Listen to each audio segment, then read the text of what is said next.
மாநாடு எப்படி இருக்கு? தேர்தல் களம் எப்படி இருக்கு? சூப்பராக இருக்குது. 2026 தளபதியுடைய ஆட்சி ரொம்ப சிறப்பாக இருக்குது. ஆட்சி அமைப்பும் 200 படைப்போம், வரலாறு படைப்போம். குறிப்பா நேத்தைக்கு அரசியல் வந்தவங்க, புதுசா அரசியல் கட்சி தொடங்கின எல்லாருமே எங்களுக்கும் திமுகவுக்கும் தான் போட்டிங்கிறாங்களே, களம் அப்படிதான் இருக்கா? சின்னப்பேட்டை கூட நாங்கள் போட்டி ஓடலாம்.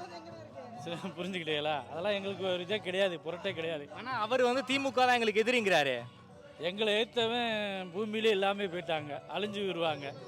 அவ்வளோதான். என்ன சொல்கிறீங்க? வேறு அடுத்து வரக்கூடிய எலெக்ஷன்ஸ் எப்படி இருக்குன்னு பாக்குறீங்க? நல்லா இருக்கும், சிறப்பாக இருக்குது.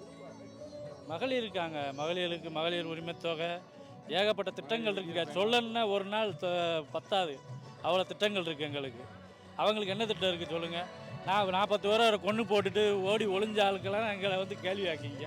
அதெல்லாம் கேட்காதீங்க. எங்களுக்கு சம்மந்தமே கிடையாது. எங்களுக்கு தளபதி இருக்கார், சின்ன தளபதி இருக்கார், பெரிய தளபதி இருக்கார். அந்த தளபதியே வேஸ்ட்டுங்க, தமிழ்நாட்டுக்கே வேஸ்ட்டு. அது ஒரு ஆள்னு அவரை போய் எங்களை கேட்டுக்கிறீங்க.